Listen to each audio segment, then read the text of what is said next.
الله وبركاته.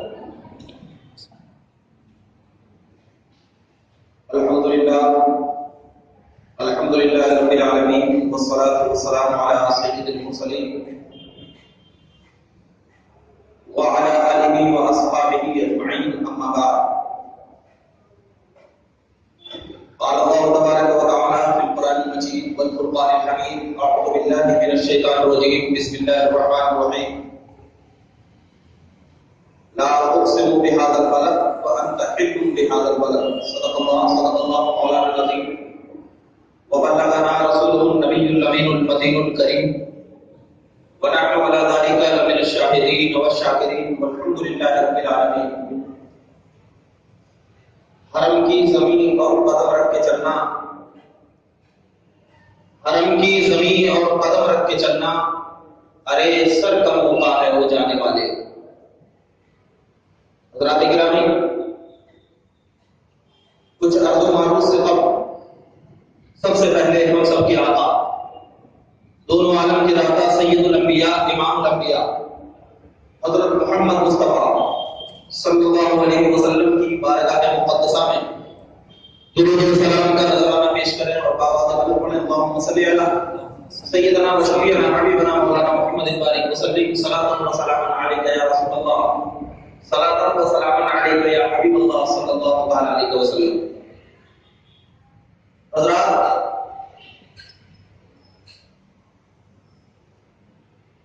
انسان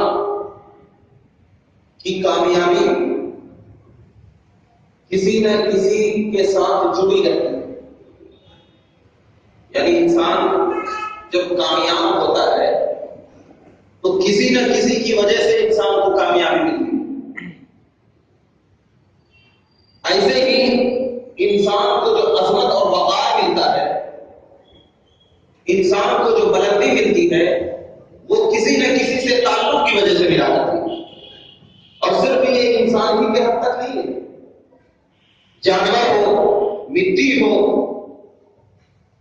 ہوا ہو، پانی ہو، کوئی بھی چیز ہو، دنیا کی تاریخ اٹھا کر دیکھ لیجیے آپ کہ اس کو جو عظمت اور وقار ملا، اس کو جو بلندی ملی، کسی نہ کسی سے تعلق کی وجہ سے ملی. اور جب اس کی عظمت ہمیں معلوم ہو جاتی ہے تو اگر اس کا تعلق کسی سے ہے تو اس کی عظمت خود بخود ہمیں معلوم ہو جائے. یعنی ایک سمپل سی مثال دے رہا ہوں کہ اگر ہم بیکار تھے، کسی کمپنی میں ہمیں نوکری مل گئی، اس کمپنی نے ہمیں گھر دیا، گاڑی دیا، اچھی تنخواہ دی، تو اس کی وجہ سے ہمارا گھر سیٹل ہو گیا. تو ہمارے گھر کا سیٹل ہونا، لوگ ہمیں کیا کہیں گے؟ امیر، مالدار، پیسے والا. اب جب ہم کو کہیں گے تو جس کی وجہ سے ہمیں پیسہ ملا تو وہ اعلیٰ پیسے والا ہوگا، وہ زیادہ پیسے والا ہوگا، تب تو ہم اس کی وجہ سے پیسے والے بنے. اس کی وجہ سے ہم تمام چیزیں ہمیں ملی، پیسہ ملا، گاڑی ملی، سب کچھ ملا. تو اب دیکھیے، جس کی وجہ سے جب کسی کو عظمت ملتی ہے تو وہ عظمت والا تو ہوتا ہے، لیکن جس کی وجہ سے ملتی ہے وہ زیادہ عظمت والا ہوتا ہے، زیادہ پیسے والا ہوتا ہے. یہ چیز سمجھ میں آ گئی. اب دوسری چیز اور سمجھاتا ہوں تاکہ جب میں تحریر شروع کروں تو آپ کو بالکل سمجھ میں آ جائے کہ کیا کہنا چاہ رہے ہیں. ایک چیز یہ کہ کسی کو عظمت کسی کی وجہ سے ملتی ہے تو عظمت والا تو جب بلند ہوتا ہے تو اس کی وجہ سے جب اس کو ملتی ہے تو وہ اعلیٰ بلند ہوتا ہے. دوسری چیز ہوتی ہے، ایک ہوتا ہے دلیل اور ایک ہوتا ہے دعویٰ. ایک دلیل ہوا کرتی ہے اور ایک دعویٰ ہوا کرتا ہے. جیسے مثال کے طور پر میں نے ایک دعویٰ کیا، کیا کہ میں فلاں شخص کو ماروں گا، ایک دعویٰ ہوا. اب میرا دعویٰ اس وقت صحیح ہوگا جب ہمارے پاس طاقت ہوگی، جب ہمارے پاس ہتھیار ہوں گے، جب میں اس کو مارنے کے قابل ہو جاؤں گا. میں اگر دعویٰ کر دوں کہ میں ماروں گا تو مارنا، یہ جو دعویٰ ہے جب ہمارے پاس طاقت ہو، جب ہمارے پاس پاور ہو، جب ہمارے پاس اس مارنے کی صلاحیت ہو، تب تو ہوگا وہ دعویٰ صحیح۔ تو اللہ تبارک و تعالیٰ نے کلام مقدس میں ایسا ہی دعویٰ کیا، کیا کہ اللہ تبارک و تعالیٰ کلام مقدس میں ارشاد فرماتا ہے لا اقسم بہذا البلد، مجھے قسم ہے اس شہر کی، مجھے قسم ہے اس شہر مکہ کی۔ تو یہ ایک دعویٰ ہوا، اللہ نے دعویٰ کیا نا کہ مجھے اس شہر مکہ کی قسم۔ اب اس کی دلیل کیا ہے؟ کیونکہ دعویٰ اسی وقت صحیح ہوگا جب اس کی دلیل مضبوط ہو۔ تو اب جب اللہ تبارک و تعالیٰ نے اس شہر مکہ کی قسم کھائی کہ لا اقسم بہذا البلد، اے محبوب مجھے اس شہر مکہ کی قسم، تو یہ دعویٰ ہوا۔ تو اب اس دعویٰ کی دلیل میں اللہ تبارک و تعالیٰ نے کہا کہ میں جو یہ دعویٰ کر رہا ہوں کہ مجھے اس شہر مکہ کی قسم ہے، تو اس کی وجہ مسجد حرام نہیں ہے، میں مسجد حرام کی وجہ سے اس شہر مکہ کی قسم نہیں کھا رہا ہوں، یا خانہ کعبہ کی وجہ سے اس شہر مکہ کی قسم نہیں کھا رہا ہوں، بلکہ میں جو اس شہر مکہ کی قسم صرف اس وجہ سے کھا رہا ہوں کہ اے محبوب انت حل بہذا البلد، آپ اس شہر میں موجود ہیں، آپ اس شہر میں موجود ہیں۔ تو اب ذرا دیکھو کہ اللہ نے دعویٰ کیا کہ مجھے اس شہر مکہ کی قسم، اور اس شہر مکہ کی قسم کی وجہ کیا ہے کہ نبی کا اس شہر میں موجود ہونا، نبی کا اس شہر میں موجود ہونا۔ تو اب ذرا جملے پہ غور کرو، ذرا بتانا چاہ رہا ہوں کہ بہت بڑی بات ہے۔ اللہ تبارک و تعالیٰ نے فرمایا لا اقسم بہذا البلد، مجھے اس شہر مکہ کی قسم، اس کے بعد دلیل کیا پیش کیا؟ انت حل، انت حل، حل کا میننگ آپ ڈکشنری میں اگر دیکھیں گے تو معنی ہوتا ہے مقیم، معنی ہوتا ہے ٹھہرنے والا۔ مقیم کا مطلب ٹھہرنے والا، جیسے ہم لوگ کیا ہیں؟ مقیم ہیں، مسافر نہیں۔ مقیم یعنی ہم حیدرآباد میں رہتے ہیں، ٹھہرتے ہیں، مقیم ہیں۔ تو حل کا معنی ہوتا ہے مقیم۔ تو محبوب آپ شہر مکہ میں مقیم ہیں، اس لیے مجھے اس شہر کی قسم، مجھے اس شہر کی قسم۔ اب پتا چلا کہ نبی تو مدینے میں ہے، نبی تو مدینے میں ہے، لیکن اللہ کس کی قسم کھا رہا ہے؟ شہر مکہ کی، اور اس کی وجہ کیا بتا رہا ہے کہ آپ اس میں موجود ہیں۔ تو جب آیت پر ہم غور کرتے ہیں تو یہ آیت ہجرت سے پہلے نازل ہوئی، یہ آیت نبی کو مکہ سے مدینے کی طرف ہجرت کرنے سے پہلے نازل ہوئی۔ تو اب علماء فرماتے ہیں کہ اللہ تبارک و تعالیٰ نے اللہ تبارک و تعالیٰ نے جو اس شہر مکہ کی قسم کھائی وہ اس وجہ سے کھائی کہ نبی ہجرت سے پہلے مکہ میں تھے، تو مکہ کی قسم ہے، اب ہجرت کے بعد مدینے میں رہنے لگے تو اب اس مدینے کی قسم ہے۔ تو اللہ کے اس مقدس نبی کے غلام کہہ رہے ہیں کہ اب یہ آیت صرف نبی پاک صلی اللہ علیہ وسلم کے مکہ میں رہنے کی وجہ سے قسم کھائی تو جا رہی ہے، لیکن اے محبوب اگر تم مکہ میں رہے گا تو مکہ کی قسم کھاؤں گا، مدینے میں رہے گا تو مدینے کی قسم کھاؤں گا، اگر تو میدان بدر میں جائے گا تو میدان بدر کی قسم کھاؤں گا، اگر تو جبل رحمت پہ چڑھے گا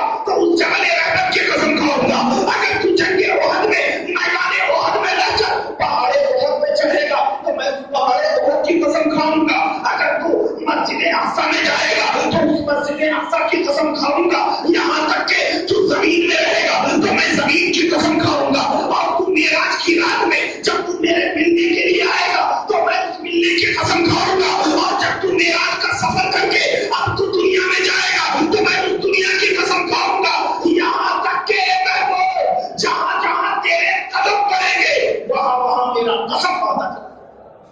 تو اب بتانا کیا چلا؟ ایک ہوتا ہے دعویٰ اور ایک ہوتا ہے دلیل۔ دعویٰ سے آپ کو معلوم ہو گیا کہ نبی پاک صلی اللہ علیہ وسلم کے اس شہر میں رہنے کی وجہ سے اللہ نے قسم کھائی، اللہ نے قسم کھائی۔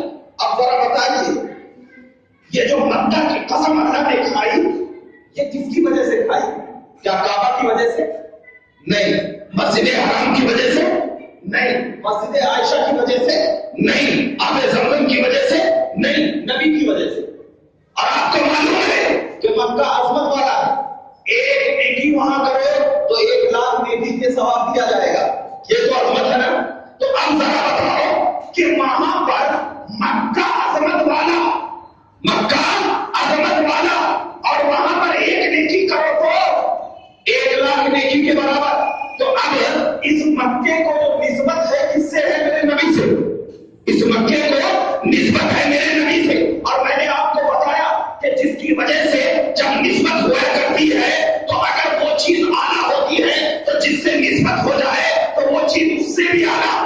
وہ چیز اس سے بھی اعلیٰ. جیسے کہ آپ کو اگر کسی کمپنی سے نسبت ہے تو بدرجے اولا مال و دولت میں وہ کمپنی اعلیٰ ہوگی. تو اسی مکے کو میرے نبی سے نسبت ہے اور اللہ کے نبی نے فرمایا کہ مکے میں اگر ایک نیکی کیا جائے تو وہ ایک نیکی 1,00,000 کی نیکی کے برابر. اسی لیے اب بات سمجھ میں آ گئی کہ صحابہ کرام کی ذات جب مکہ میں نہیں رہتی تھی یا مدینہ میں نہیں رہتی تھی بلکہ صحابہ کی ذات تو نبی کے سامنے رہا کرتی تھی, کیونکہ ان کو معلوم تھا یہ مکہ کو نبی کے قدموں سے نسبت ہے, یہ مکہ کو نبی کے بولیوں سے نسبت ہے, یہ مکہ کو نبی کی زبان سے نسبت ہے. تو میں کیوں نہ اپنے بڑے کی طرف چلے جاؤں کہ اگر مجھے بھی نبی سے نسبت ہو جائے گی, نبی سے تعلق ہو جائے گا, نبی کی اطاعت میں اپنی زندگی گزارنے کا موقع مل جائے گا, تو لوگ کہیں گے کہ یہ کوئی عام بندہ نہیں ہے بلکہ نبی سے محبت کرنے والا ہے. تو جب ایک پتھر کو نبی سے نسبت ہو جائے تو وہاں پر اگرچہ ہم دعا نہ کریں, وہاں سے اگرچہ ہم نماز نہ پڑھیں, وہاں اگرچہ ہم جا کر کے صرف کھڑے ہو جائیں, تو اللہ کے نبی کہتے ہیں کہ ہندوستان میں رہو گے,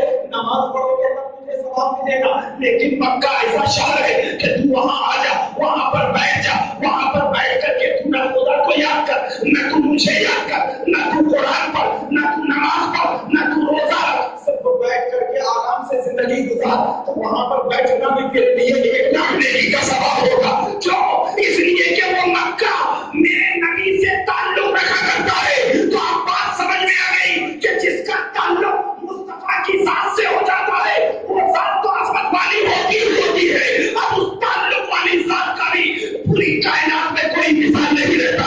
ارے ذرا دیکھو, حضرت ابو ہریرہ نے نبی پاک صلی اللہ علیہ وسلم کی بارگاہ میں حاضر ہوئے, کہا یا رسول اللہ آپ ذرا بتائیے کہ ہمارا مقام کیا ہے. تو اللہ کے نبی صلی اللہ علیہ وسلم نے کہا اے ابو ہریرہ سنو, اگر کوئی بندہ مومن تجھے محبت کی نگاہ سے دیکھ لیتا ہے تو اس کے اوپر جنت واجب ہو جاتی ہے. اللہ اکبر کبیرہ. یہ نبی کو دیکھنے کی بات نہیں ہو رہی ہے, یہ نبی سے محبت کی بات نہیں ہو رہی ہے, بلکہ صحابہ کو دیکھنے کی بات ہو رہی ہے, صحابہ سے محبت کی بات ہو رہی ہے. کیوں؟ اس لیے کہ اس صحابہ کا تعلق میرے نبی سے ہے, اس صحابہ کا تعلق میرے نبی کی ذات سے ہے. تو آپ پتہ کیا چل گیا کہ جس کا تعلق میرے نبی کی ذات سے ہو جائے وہ ذات افضل و اعلیٰ کہلاتی ہے. اسی لیے اللہ نے فرمایا لا اقسم بهذا البلد, اے محبوب مجھے اس شہر کی قسم. کیوں؟ اس لیے کہ آپ اس شہر میں موجود ہیں, آپ اس شہر میں موجود ہیں. اب بعض لوگ کہتے ہیں کہ مکہ افضل ہے یا مدینہ, مکہ افضل ہے یا مدینہ. تو ہمارا تو عقیدہ یہی ہے کہ مدینہ افضل ہے. جب تک مکہ میں نبی تھے مکہ افضل, مدینہ میں نبی آئے مکہ سے مدینہ افضل. لوگ اعتراض کرتے ہیں ارے ایسا کیسا, مکہ میں تو حج ہوتا ہے, اللہ کی تقریب بیان کی جاتی ہے, مدینے میں کیا ہوتا. تو میں آپ کو بتاتا چلوں کہ مکہ میں حج ہوتا ہے تصویر, مگر آپ سنو حج کس کو کہتے ہیں.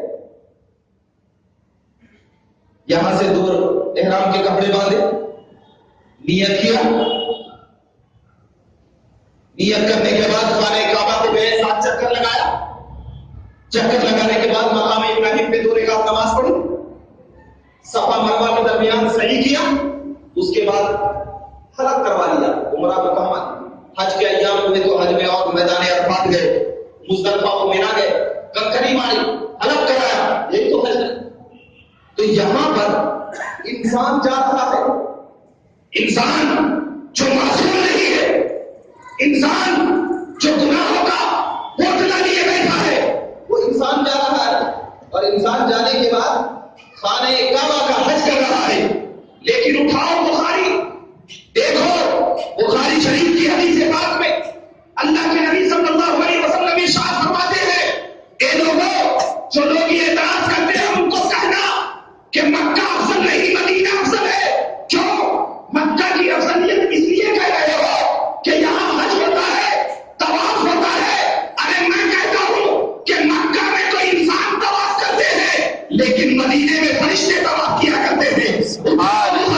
دیکھو بخاری شریف کی حدیث پاک میں اللہ کے نبی صلی اللہ علیہ وسلم ارشاد فرماتے ہیں کہ صبح 70,000 فرشتے, شام 70,000 فرشتے نبی نبی کریم صلی اللہ علیہ وسلم کی مزار مقدس کا طواف کرتے ہیں، اور وہ طواف جو صبح فرشتے آ جایا کرتے ہیں ان کو قیامت تک موقع نہیں ملتا ہے، اور جو شام میں آ جاتے ہیں ان کو بھی قیامت تک موقع نہیں ملتا ہے۔ تو میں کہنا چاہتا ہوں کہ مکہ میں تو انسان طواف کرتے ہیں، زمین والے طواف کرتے ہیں، لیکن مدینے کی شان ایسی ہے کہ محمد عربی، یہ کعبہ کو عظمت آپ کی وجہ سے ملی ہے، یہ مسجد حرام کو عظمت آپ کی وجہ سے ملی ہے، یہاں پہ زمزم کو عظمت آپ کی وجہ سے ملی ہے۔ تو میں کیوں نہ ایسا بیان کر دوں کہ مکہ میں آپ انسان طواف کرے، زمین والے طواف کرے، لیکن تیری عظمت ایسی ہے کہ اگر مکہ میں زمین والے طواف کر رہے ہیں تو میں مدینے کی عظمت کو بیان کروں گا کہ آسمان کے فرشتوں کو کہوں گا، اے فرشتے ذرا جا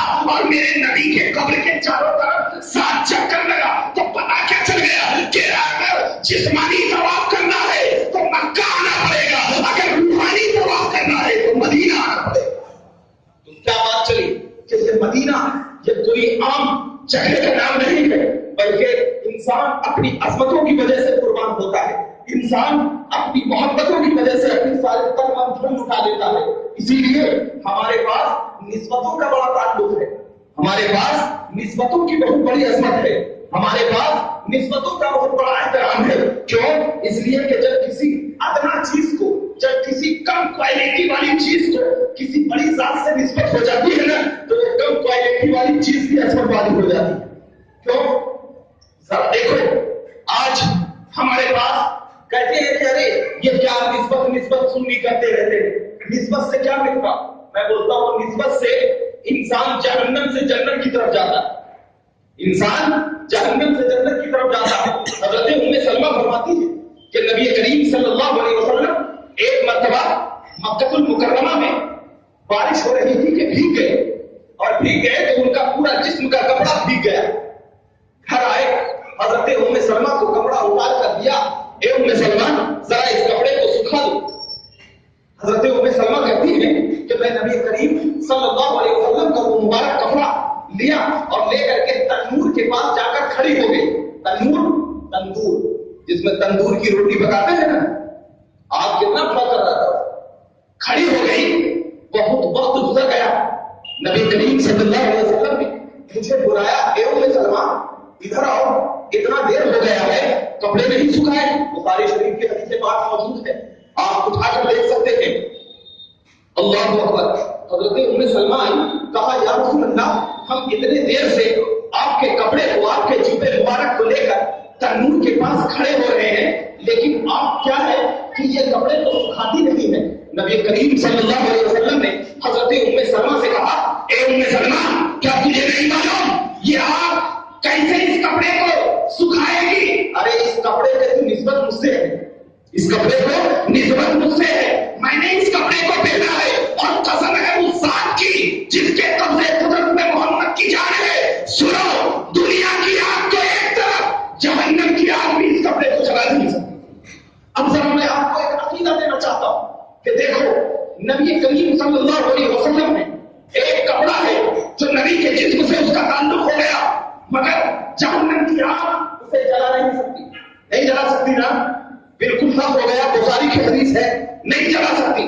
تو اب جس کو نبی نے اپنی جان کا ٹکڑا کہا ہو، جس کو یہ کہا ہو فاطمہ کی قطم منی، فاطمہ تو میری جگر کا ٹکڑا ہے، میرے جگر کا شہپارہ ہے، تو اب جو لوگ انٹرنیٹوں پہ یہ بیان دیتے ہیں کہ فاطمہ تجھے بھی جہنم میں جانے سے بچا نہیں سکتا، اور کہتے ہیں کہ نبی کو اگر اختیار ہوتا تو حضرت فاطمہ کو جہنم میں جانے سے بچا لیتے، مطلب حضرت فاطمہ جہنمی ہے، تو جو لوگ یہ کہتے ہیں تو ان کو اتنا ہی کہنا کہ ایک کپڑا صرف نبی سے تعلق رکھا تو اسے جہنم کی آگ جلا نہ سکی، جس کو نبی نے اپنے جسم کا ٹکڑا کہا ہو اسے جہنم کی آگ کیسے جلا سکتی ہے؟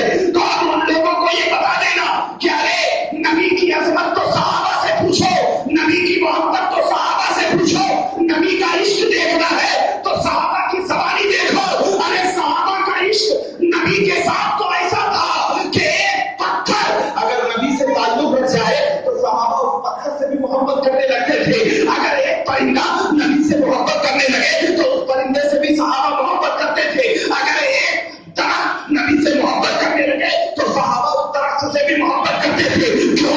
اس لیے کہ محبت کرنا پوچھنا ہے تو کسی عاشق رسول سے پوچھو. حضرت امام مالک کہتے ہیں ارے مجھے تو نبی پاک صلی اللہ علیہ وسلم کے شہر کے کچرے بھی پسند ہے. کیوں؟ اس لیے کہ یہ کچرا نبی سے تعلق رکھا کرتا ہے.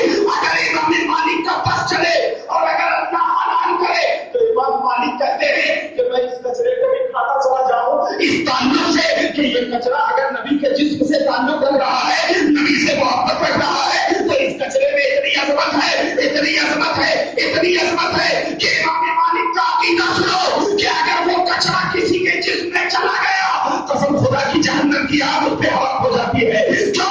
اس لیے کہ وہ کچرا نبی سے محبت رکھا کرتا ہے, نبی سے عشق رکھا کرتا ہے. تو اللہ نے ہمیں عقیدہ دے دیا کہ مسلمانوں سنو کہ میں جو قسم کھا رہا ہوں یہ قسم عام قسم نہیں ہے, یہ قسم خاص ہے جو کہ جب قسم کسی کے بارے میں کھائی جاتی ہے تو جس کے بارے میں کھائی جاتی ہے اس کی عظمت تو اعلیٰ ہوتی ہے, اس کے تعلق رکھنے والوں کی بھی عظمت اعلیٰ ہوتی ہے.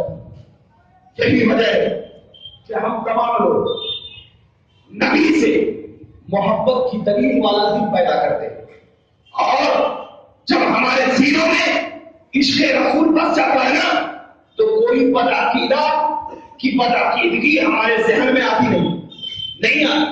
اور ایک چیز بتا دو کہ جس کی شان اللہ نے بیان کی ہو, قرآن میں جس کی شان بیان کی گئی ہو یا حدیث میں جس کی شان بیان کی گئی ہو, تو اس شان میں سے تھوڑا سا بھی گھٹانا یہ بسا اوقات گمراہی کا سبب بنتا ہے اور بسا اوقات کفر ہو جائے گا, یا اس کی شان بڑھانا بسا اوقات گمراہ کر دیتا ہے ہمیں یا بسا اوقات کافر بنا دیتا. تو جو شان نبی کی اللہ نے قرآن میں بیان کی ہو یا جو شان میرے نبی کی اللہ نے حدیث میں, میرے نبی کی شان حدیث میں نبی کریم کے صحابہ نے ذکر کیا ہو, اس شان کو لے کر چلنا ہمارے لیے عین ایمان ہوا کرتا ہے. اور اگر اس شان میں ذرا سا بھی ہم نے کمی کر دیا یا ذرا سا ہم نے بڑھا دیا تو یہ بسا اوقات ہمیں گمراہ کر دیتا ہے یا بسا اوقات ہمیں کافر بنا دیتا ہے. اس نظریے کو لے کر کے آپ چلیں گے تو انشاءاللہ قرآن پر بھی آپ کا عمل ہوگا اور حدیث پر بھی آپ کا عمل ہوگا. اب نبی کی شان کو اللہ نے بیان کی, کیسے بیان کی کہ اللہ تبارک و تعالیٰ نے سب سے بڑی تو قسم یہ کھائی.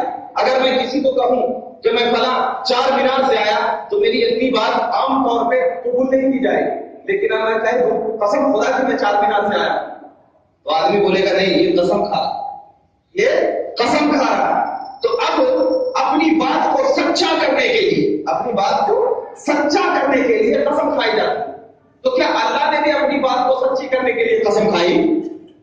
ایسے ہی لوگ گمراہ ہوئے, ایسے ہی لوگ گمراہ ہوئے, اور تبلیغی جماعت کے لوگ ایسے ہی گمراہ ہوئے جو کہ اپنی کتابوں میں انہوں نے لکھ دیا کیا اللہ جھوٹ بول سکتا ہے, اللہ جھوٹ بول سکتا ہے, ایسے ہی گمراہ ہوئے. کیوں؟ اس لیے کہ ان لوگوں نے اپنی طرح, اپنی زبان کی طرح خدا کی زبان کو سمجھ لیا, اپنی زبان کی طرح. تو دیکھو یہی شان ہوتی ہے خدا کی, یہی شان ہوتی ہے کہ اگر ہم نے اس میں کمی کر دیا گمراہ کافر, اگر اس کو بڑھا دیا گمراہ کافر. وہاں پر اللہ نے جو قسم کھائی ہے اس کی وجہ یہ ہے کہ اے لوگوں میں قسم اس لیے کھا رہا ہوں کہ قسم جو کھا دی جاتی ہے عظمت والی چیز کے بارے میں کھائی جاتی ہے, اور ساری کائنات میں میرے مصطفیٰ سے زیادہ عظیم میرے نزدیک کوئی بھی نہیں ہے. اسی لیے قسم کھائی, اسی لیے قسم کھائی اور دنیا کو بتا دیا کہ جس طرح میں اپنے نبی کو عظیم سمجھتا ہوں اسی طرح تم بھی میرے نبی کو عظیم سمجھو, اور ان سے جس کا تعلق ہو جائے اس کو بھی تم عظیم سمجھو. مدینے کا تعلق نبی سے ہو جائے مدینہ عظیم, مکے کا تعلق نبی سے ہو جائے مکہ عظیم, میدان احد کا تعلق نبی سے ہو جائے میدان احد عظیم, میدان بدر کا تعلق نبی سے ہو جائے وہ بدر عظیم. ارے یہاں تک کہ دوست آپ ذرا بتاؤ میدان عرفات میں کیا ہے, سنجر زمین ہے, پتھریلے ہے, لیکن اس کا تعلق بھی نبی سے ہو گیا. اب وہاں پر نہیں جاؤ گے تو حج ہی نہیں ہوگا. اب ذرا بتاؤ ایک کنکری کو مارنا کیا ہے مگر اس کا تعلق نبی سے ہو گیا, وہ بھی عظیم ہو گیا.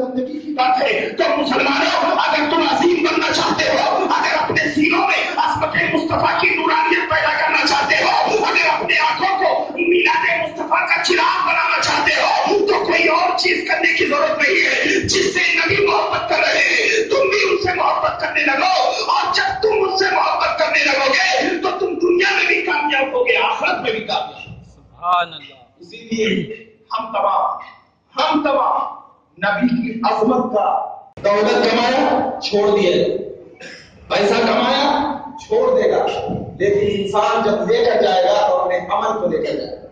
اور سب سے بڑا عمل تمام علماء کا اتفاق ہے کہ سب سے بڑا عمل اگر تم ہو رہے ہو تو وہ عمل محبت رسول ہے. اگر اپنے سینوں میں تم نے محبت رسول نہ پیدا کیا تو تمہارا عمل برباد ہو جائے گا, ناکارہ ہو جائے گا. اسی لیے اپنے عمل میں محبت رسول پیدا کرو, اور جب محبت رسول پیدا ہو جائے گی تو انشاءاللہ تبارک و تعالی تم اس جگہ بھی کامیاب ہوگے, آخرت میں بھی کامیاب ہوگے. اور دوسری چیز یہ ہے کہ جب ہم اپنے آپ میں عمل کرتے ہیں تو چھوٹی سی چھوٹی نیکی بھی ہمارے لیے قابل فخر ہوا کرتی ہے, بشرطے کہ وہ نیکی محبت رسول میں ہو.